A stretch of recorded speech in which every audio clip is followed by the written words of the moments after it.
Pessoal, tudo bem com vocês? Espero que sim, espero que estejam todos bem, em nome de Jesus, amém? Pessoal, quero compartilhar com vocês o versículo da Bíblia que fica em Êxodo 16, amém? Deus manda o maná. Partidos de Elim, toda a congregação dos filhos de Israel veio ao deserto de Sim, que está entre Elim e Sinai. Aos 15 dias do mês, segundo depois que saíram da terra do Egito, e toda a congregação dos filhos de Israel murmurou contra Moisés e contra Arão no deserto. E os filhos de Israel disseram-lhes: quem dera que nós morrêssemos por mão do Senhor na terra do Egito, quando estávamos sentados junto às panelas da carne, quando comíamos pão até fartar, porque nós tendes tirado para este deserto, para matarmos de fome e toda esta multidão?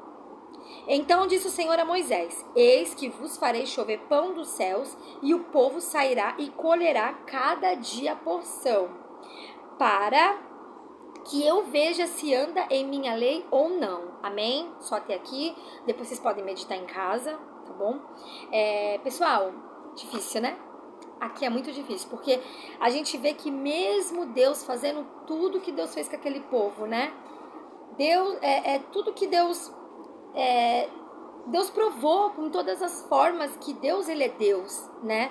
Fez aquele povo sair da escravidão, da humilhação, né?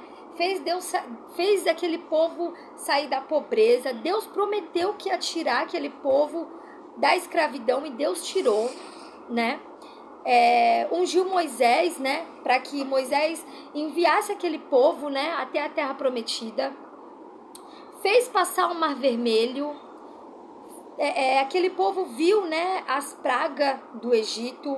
Quantas pessoas morreram, né? Quantas pessoas sofreram por causa das pragas, né? E não acontecia nada com esse povo, né? Com os hebreus, com Israel, né? E aí o que aconteceu? Quando passaram o Mar Vermelho, Deus mandou parar no deserto, né? Deus, ele só queria testar a fé daquele povo. Deus só queria que aquele povo confiasse nele. Só que aquele povo não confiou nele. Quando Deus mandou eles pararem lá no deserto, né? E colocou a coluna de fogo para que aquele povo seguisse aquela coluna de fogo, né? Mesmo assim, o povo não confiava em Deus. Mesmo assim, muitos ali blasfemavam contra Deus. Quando chegaram no deserto, falaram para Moisés, começaram a questionar com Moisés e com Arão. E agora, vamos morrer de fome? Vamos ficar aqui presos? Vamos ficar aqui sem nada? Era melhor que estivéssemos lá no Egito. Era melhor que nós ficássemos lá. Pelo menos lá tinha comida, lá tinha água. Começaram a falar que lá era bom e aonde Deus tinha colocado eles era ruim. Eu imagino a tristeza de Deus, né? Tristeza de Moisés, a tristeza de Arão. E então Moisés foi até Deus e falou: Deus, o que eu farei com esse povo? O que eu darei de comer para esse povo, né? E aí Deus fala para Moisés: eu vou fazer com que caia o pão do céu, que é o maná, né?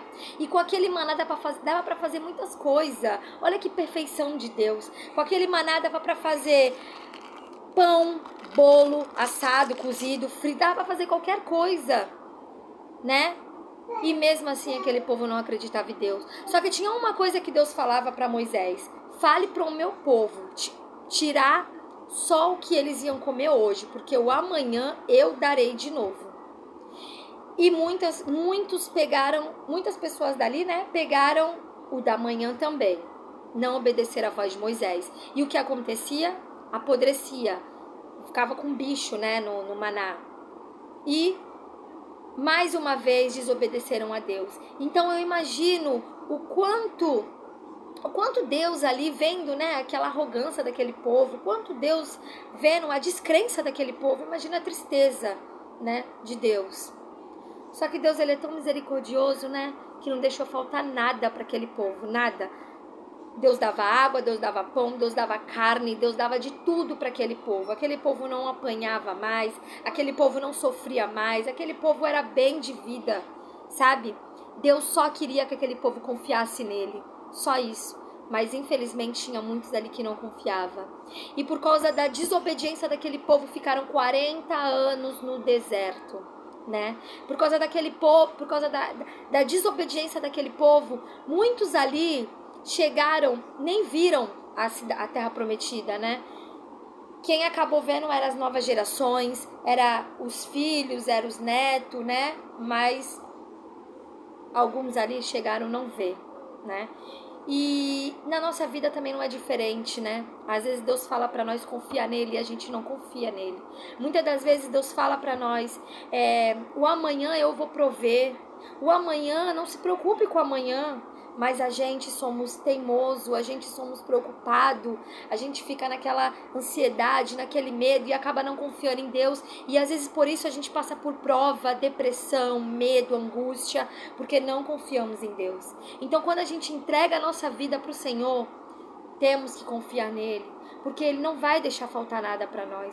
Ele não vai deixar com que nós passe necessidade, ou sufoco, ou aflição. Temos que saber confiar em Deus, né? Então aqui, essa passagem, ela falou muito comigo sobre confiar, né? Confiar em Deus, que às vezes é muito difícil confiar em Deus, né? Às vezes o cenário é de tristeza, às vezes o cenário é de morte, é de luta, é de provação, e a gente não consegue confiar. E Deus, ele só quer que a gente confie nele. Às vezes Deus coloca a gente numa situação situação de guerra, de aflição, de tristeza, e Deus fala: confia, confia, filha, confia, meu filho, amanhã eu farei. Mas a gente não consegue confiar. Mas que nessa tarde, nessa manhã, nessa noite, a gente possa confiar em Deus. Amém? Que o Espírito Santo possa ministrar cada vez mais no nosso coração, no coração de vocês, e que vocês entendam mais e mais o que Deus, ele quer na nossa vida, o que Deus, ele espera por nós. Amém? Glória a Deus por isso. Espero que vocês meditem mais e mais nessa palavra e que o Espírito Santo possa falar em cada coração. Amém? Glória a Deus.